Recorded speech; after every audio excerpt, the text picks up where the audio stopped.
자, 지금 이 시간에는요, 법과 원칙, 우리의 문화 만들기 관련된 얘기 해보겠습니다. 키워드라면 버스가 나오고요, 복면이 나오고요, 콩기름이 나옵니다. 왜 그런지 하나씩 점검해 보겠습니다. 자, 오늘 아침 여야 정치권에서는 각각 자신들이 원하는 영상 보는 것으로 회의를 시작했습니다. 이렇게 다를 수가 있을까요? 같이 한번 영상으로 확인하겠습니다. 시위대가 얼마나 난폭하고 무자비한지 차마 눈뜨고 볼 수가 없습니다. 야당이 불법 폭력 시위 세력의 대변자 역할을 계속하고 정당한 공권력 행사를 계속 부정한다면 결국 국민들로부터 외면받을 수밖에 없는. 네, 저 장면, 아침 회의 장면이 오늘 낯선 화면이 등장한 거죠? 네, 새누리당 최고위에서 저렇게 TV에서 저렇게 폭력을 휘두르고 있는 이 불법 시위대 영상을 저렇게 지켜보는 거예요. 저 화면은 2008년도 광우병 시위 당시의 의경 출신이 이번 시위의 어떤 좀 불법 시위 모습을 직접 찍은 영상을 올린 건데요. 새누리당 최고위에서는 얼마나 시위대가 불법적으로 경찰을 공격했는지 그 부분이 잘 조망된 지금 영상을 보고 있습니다. 자, 이번엔 야당 쪽으로 넘어가 볼까요? 문재인 대표는요, 제발 좀 문병 좀 가시라는 촉구를 했습니다. 같이 보겠습니다. 네, 새정치연합에서도 저렇게 오늘 최고위가 열렸는데 네. 반대로 똑같은 그날 당시에 있었던 일인데 반대로 저렇게 물대포를 쏘는 저렇게 그 시위대가 물대포를 맞고 쓰러지고 맞고 있는 온몸으로 맞고 있는 저 모습을 보면서 왜 이렇게 경찰이 폭력 진압을 했느냐 저기에 대해서만 포커스를 맞췄습니다. 박근혜 정부는 차벽을 치고 고의적으로 사람의 얼굴을 겨냥해서 물대포를 쏘았습니다. 정부도 살인 진압에 대해 사과부터 할 일입니다. 사병을 헤매고 있는 백남기 씨와 가족을 찾아 문병하고 위로부터 제발 좀 하기 바랍니다. 독한 정부가 아니라 착한 정부가 좀 되기 바랍니다. 자, 독한 정부가 되지 말고 착한 정부가 좀 돼달라. 문재인 대표 얘기했습니다만, 네. 자, 부상당한 경찰 얘기는 없었고요. 쓰러진 백남기 씨 문병 가라는 얘기만 있었는데, 하정태 부국장께 질문 드릴게요.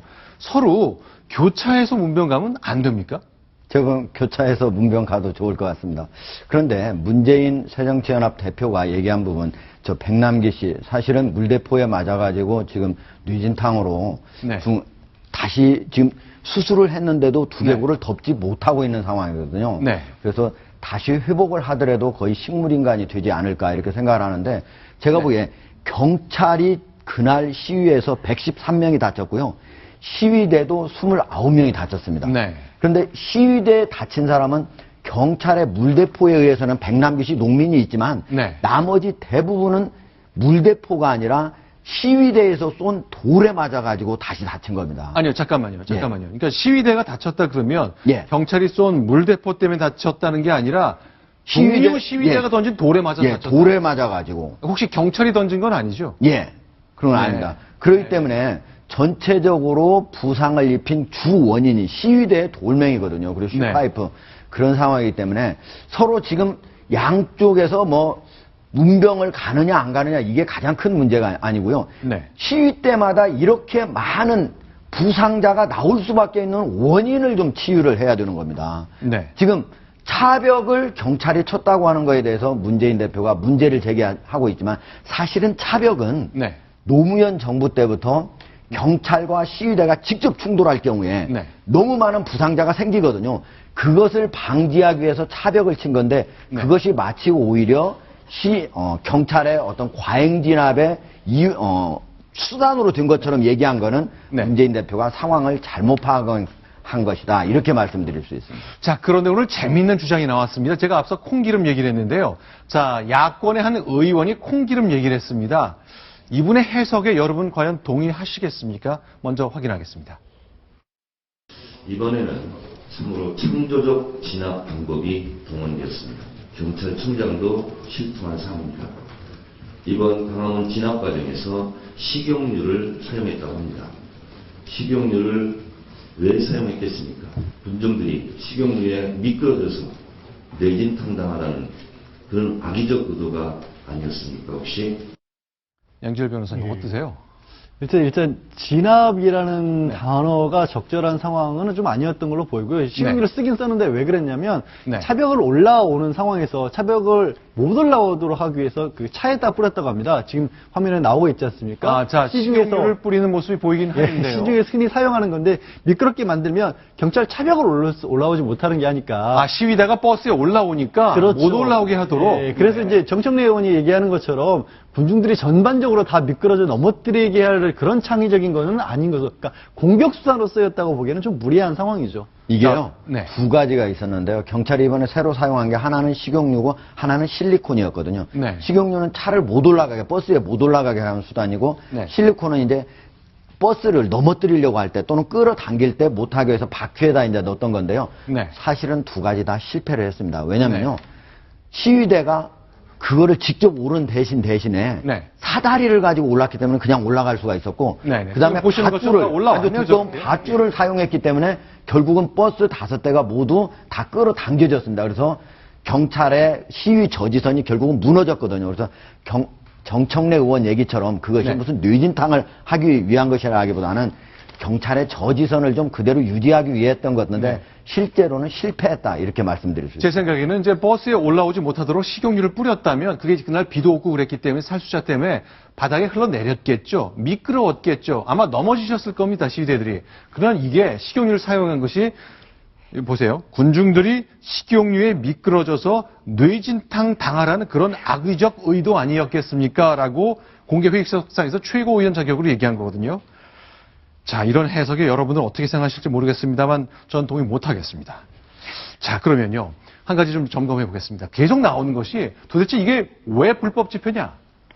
그리고 경찰이 너무나 단호하게 집회를 막은 것도 있지만 시위 자체를 너무 허용하지 않는 이런 강압적 문화가 있었다는 이 지적을 야권에서 많이 내놓고 있는데 하나씩 점검을 해봤으면 좋겠습니다. 저희가 지도를 몇 장 준비했는데요. 서울 시내 한복판 지도인데요. 네. 한번 보겠습니다. 일단 지금 준비된 곳이 이제 대회 이번에 그 시위를 주최하는 쪽에서는 신고했던 지역입니다. 우리가 여기에서 집회를 하겠다. 이제 여기가 서울 경복궁이고요. 네, 여기가 그렇습니다. 광화문 내거리인데. 광화문 내거리에서 쭉 올라와서 세종로를 거쳐서 경복궁을 지나서 결국은 청운 효자동 주민센터라는 곳은 청와대 앞입니다. 여기가 결국은 청와대잖아요. 그렇습니다. 청와대 앞에 가서 결국은 얘기를 하겠다, 시를 벌이겠다라는 게 시위대의 궁극적인 목적이었던 것으로 보이는데요. 자, 우리는 집회를 여기서 하겠으니 허가해 주십시오라고 신고를 한 거죠. 요청한 건데 실제 허가한 곳은 어딘가요? 네, 경찰은 저곳은 허가를 하지 않았고요. 네. 바로 서울시청 오른쪽에 보이시죠? 서울시청 앞 광장. 부청사, 신청사죠? 예, 그렇습니다. 서울시청 앞 서울광장. 그리고 여기 지도에는 나오지 않지만 바로 네. 서울역 광장도 바로 집회를 할 수 있도록, 목소리를 낼 수 있도록 허가를 했습니다. 자, 그러니까 시위는 여기서 하고 싶습니다. 특히 청와대까지 가고 싶습니다. 그랬는데 거기 허가를 내주지 않고 좀 떨어진 데서 하십시오라고 한 건데. 예, 네. 원래 아까 그 전 한번 그 그림을 보여주시겠습니까? 네네, 바로 한번 원래 돌아가 보겠습니다. 광화문을 중심으로 해서 종로 이북은 네. 미국 대사관 등 여러 대사관이 있기 때문에 네. 집회 허가를 잘 내주지 않습니다. 네. 그리고 광화문을 바로 경복궁 가장 정문이죠. 네. 광화문을 바로 그 뒤에 부분은 청와대와 너무 가깝기 때문에 요즘. 거기에서는 아예 시위가 금지되어 있습니다. 그러니까 네. 광화문에서 광화문 내거리까지 여기 자체에서 시위를 하겠다고 한 것 자체는 사실은 평소에도 잘 시위용으로는 내주지 않는 자리다. 오히려 집회일 경우에는 평화 집회일 경우에만 네. 어쩌다 한 번씩 내주는 자리입니다. 네. 그러니까 이 집회와 시위가 네. 이제 혼돈해서 쓰이고 있는데 집회는 모여서 정치적 의사를 표시를 하는 거고 네. 시위는 움직이면서 하는 것이거든요. 근데 경찰이 보기에는 저기 광화문에서 청운동 효자센터를 움직이면서 뭔가를 의사 표현을 한다면 네. 이게 폭력적으로 바뀔 가능성이 높다고 봤기 때문에 네. 예방 조치를 취한 것이고 네. 시위를 주최한 측에서는 우리는 폭력할 의사가 없었는데 경찰이 막았다라고 주장을 하고 있는 거죠. 근데 이제 보면은 네. 준비를 해왔잖아요. 지금 소면에 나오는 것처럼 사다리도 갔었고 네. 셀파이프도 갔었고 셀파이프도 하기 때문에 나왔고요. 경찰의 입장에서 봤을 때는 그런 것들을 준비해 나왔는데 어떻게 그러니까 평화적인 집회냐 이거는 네. 그러니까 신고를 할 수 있는 정상적인 집회라고 보질 않은 거죠. 이건 어떻습니까? 자, 시위하기 전날 법무장관 등 경찰청장이 회견을 하면서 이 단호하게 해야 되기 때문에 이쪽에만 허가하겠다 했는데 아니 우리가 집회를 하지도 않았는데 우리를 폭력 시위범으로 예단해서 미리 불허하고 우리를 몰아갔다라고 주장을 펴는 분들도 있거든요. 그건 어떻게 봐야 되나요? 실제 평화적으로 하려고 했는데 정부가 이렇게 몰아가니 이게 쇠파이프가 나온 겁니까? 아니면 원래 이렇게 준비가 된 근데 건가요? 이렇게 봐야 될 것 같습니다. 만약에 네. 평화적인 어떤 것을 하려고 했는데도 정부 측에서 강하게 막았었다면 그 부분에 대해서 행정작용은 불법적인 것이겠죠. 네. 그럼 불법적인 것을 다퉈야 될 부분이 네. 지금 21세기 대한민국에서 저런 식으로 다툴 수밖에 없었다는 건 저는 아쉽다는 거죠. 그런데 이제 그렇죠. 이렇게 정부도 저기에 대해서 뚜렷한 근거를 내놓지 못했다라면 조금 네. 미지근한 부분은 있지만 그렇다고 해서 또 차벽을 저렇게 네. 폭력적인 방법이 동원되게 되면 이 시위를 했던 논의의 본질 자체가 없어져 버리잖아요. 자, 그럼 실제로 허가가 된 서울광장 앞하고 서울역이 있는데 여긴 지도에 안 보인다면 이렇게 남쪽에서 했는데 빨간 점이 있는 것이 그 경찰 버스로 차벽을 만든 곳이거든요. 예. 자, 청와대나 경복궁쪽 위쪽으로 접근한 길을 2중, 3중으로 막은 겁니다. 예. 이 차벽을 세우는 것 자체가 문제인가요? 어떤가요? 아니죠. 왜 그러냐면요. 네. 이번에 신고를 한 단체가 53개 단체거든요. 네. 우리는 평화적으로 하겠다. 물론 일단은 믿어야 되죠. 그런데 과거의 전력을 봐야 됩니다. 네. 이 부분이 대부분이 민노총, 농민단체들이 네. 집회를 할 때마다 폭력 시위로 변질이 됐던 거거든요. 네. 그래서 경찰도 차벽을 무려 3개나 세웠습니다. 한 번으로 안 될 것으로 예상하러. 네. 그렇기 때문에 경찰도 이번에는 서울 광장으로 이렇게 한해서 해놨던 거고, 만약에 지금부터라도 민노총이나 농민 관련 단체들이 평화적으로 우리가 시위를 하겠다, 집회를 하겠다 했을 때 그걸 모두 지킨다면은, 여러 번 지킨다면은 경찰도 이번에는 더 안쪽까지 우리가 허가를 해서 광화문 사거리 아니면 광화문 앞까지도 허가를 해주겠다고 할 수가 있겠죠. 네. 그 차벽이 위헌이라고 지금 주최 측에서 주장을 합니다. 근데 네. 그 위헌이라고 나왔던 거는 차벽이 완전히 그 시민의 통행길을 막았기 때문에 위헌이라고 한 거지요. 네. 차벽 설치하는 것에 대해서 시민 통행만 보장하면은 합법적이다라고 얘기한 것도 있기 때문에 주최 측에서 차벽 위헌자라고 주장한 것도 맞지 않습니다. 자, 그럼 낮은 쪽인데 여기서 허가를 받았는데 결국 충돌 지역은요. 실제 여기서 시위가 있었고요. 여기 이제 광화문 쪽으로 올라간 이 거리가 모두 충돌이 됐었던 거죠. 자, 결국 허가받은 곳을 벗어났고 무력을 사용했고 이래서 불법 시위라고 얘기하는데 어쨌건 새로운 원칙을 좀 마련했으면 좋겠습니다. 저희가 어제도요. 노무현 대통령, 문재인 민정수석, 한명숙 전 국무총리가 현직이던 시절에 내놨던 그 원칙 저희가 육성으로 공개해드렸는데 오늘도 하나 좀 소개해드리겠습니다. 윤태영 대변인이 청와대 대변인이던 시절에 내놓았던 대통령의 생각입니다. 바로 노무현 대통령 생각인데 이렇게 얘기했습니다. 폭력적인 불법 행위가 반복되는 집회 시위에 대해 예방적 단속이 가능하도록 행자부가 집회 시위 관련법을 면밀히 검토해 줄 것을 당부하셨습니다. 자, 저렇게 이제 결국 다시 들으나 다 맨 같은 겁니다. 우리가 여당일 때 해놨던 원칙이 야당이 됐을 땐 바뀔 수 없는 것 같은데 관련해서 이제 집시법 만들어졌잖아요. 저희가 CG로 준비한 게 하나 있는데요. 자, 심각한 교통체증이나 소음이 과도할 때는 제한할 수 있다. 또 시위 중에 폭행, 협박, 방화 이런 게 발생하면 중단을 통과할 수 있다는 것이 노무현 정부가 제시했던 집시법 개정안이에요.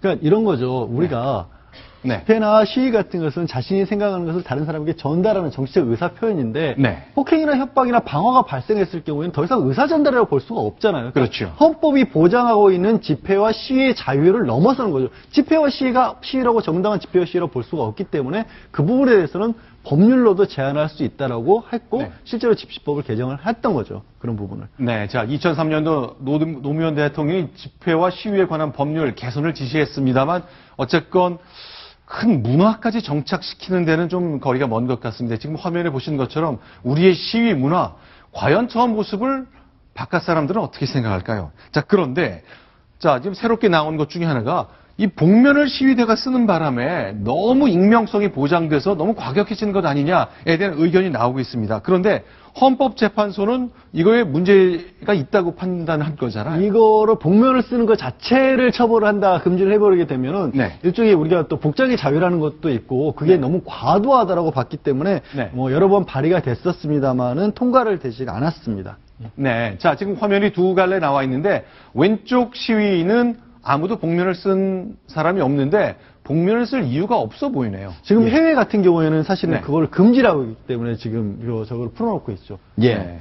해외 같은 경우는 이제 독일 같은 경우에는요. 네. 1985년에 이 복면을 시위를 할 때 복면을 하는 것 자체를 금지를 했어요. 그래서 만약에 이걸 어긴다 그러면 1년 이하의 징역이나 벌금형에 처할 수 있고요. 네. 프랑스 같은 경우도 2009년부터 만약에 시위대가 복면을 하고 한다. 네. 그러면 1,500유로 우리 기로 하면은 187만 원까지 벌금을 매길 수 있도록 해놨습니다. 네. 그리고 미국 같은 경우도 전체 50개 중에서 네. 15개 주가 네. 얼굴 가리는 것 자체를 금지했고요. 네. 스위스, 오스트리아 등 유럽의 여러 나라들이 복면을 금지를 하고 있습니다. 이 이유는 네. 복면을 하게 되면은 네. 바로 폭력 시위로 변질될 가능성이 매우 높은 것이거든요. 네. 복면이라고 하는 것 자체가 내가 뭔가 불법을 하겠다 하는 내심의 의사, 예비 행위에 해당하는 거거든요. 그래서 그거를 하게 되면은 더욱 폭력성을 띠기 때문에 이 복면을 금지하는 거고, 우리 같은 경우에 지금 복면을 해가지고 네. 우리가 현재 14일에 있었던 시위 때문에 경찰이 검거한 사람이 50명이거든요. 그런데 모두 다 거의 전신을 복면을 했기 때문에 그 중에서 복면을 완벽하게 한 사람들은 거의 누군지 신원을 밝히지 못하고 하고 있답니다. 그래서 그런 사람들은 어떻게 잡을 수 있냐? 복면을 하기 직전에 있는 복장, 그리고 복면을 한 뒤에 있는 복장이 동일한지를 꼼꼼히 살펴봐가지고 하는데 네. 대부분이 잘 잡기가 어렵다라고 합니다. 따라서 앞으로 네. 우리나라도 네. 복면 금지법을 좀 만들어가지고 법률을 개정을 해서 더 이상 좀 시위, 집회가 평화적으로 이루어지고 폭력성이 좀 줄어들었으면 하는 그런 마음입니다. 자, 네. 어느 여당 의원 한 명이 또는 정부가 복면 금지법을 입법하면 또 어떻게 될까요? 표현의 자유, 뭐 사생활의 침해의 자유, 뭐 이런 것 때문에 논란이 되지 않을까 싶은데. 그러니까 일반적으로 네. 복면 자체를 집회를 하는 과정에서, 시위를 하는 과정에서는 그 금지하는 것 자체가 필요 없다고 생각하고요. 네. 그러나 폭력 행위를 하기 직전에 네. 복면을 하는 것 자체는 제가 보기에는 바로 그때는 검거에 들어간다든지 현행범이니까 검거에 들어간다든지 이런 방법으로 제가 보기엔 방지를 해야 되지 않을까 이런 생각이 듭니다. 선진국에서는 네. 그 복면을 벗으시오라면 시위대는 벗어야 되는 의무가 주어져 있는데 우리는 좀 새로운 문화를 만들어가는 정말 첫 단계에 와 있는 것 같습니다. 또 하나 얘기는요. 자, 이렇게 시위버스, 뭐, 야권에서는 폭력 진압이라고 얘기하기 때문에 굉장히 불만이 많겠습니다만, 그래서 그런지 내년도 예산에 경찰이 시위 진압 버스나 이런 시설을 사려는데 예산이 많이 깎이고 있다고요? 그러니까요. 살수차 교체 비용으로 9억 원 요청했는데요. 3억 원밖에 못 줍니다. 3억 원으로 감액을 했고요. 경찰 기동대 버스 교체 비용도 올렸는데 네.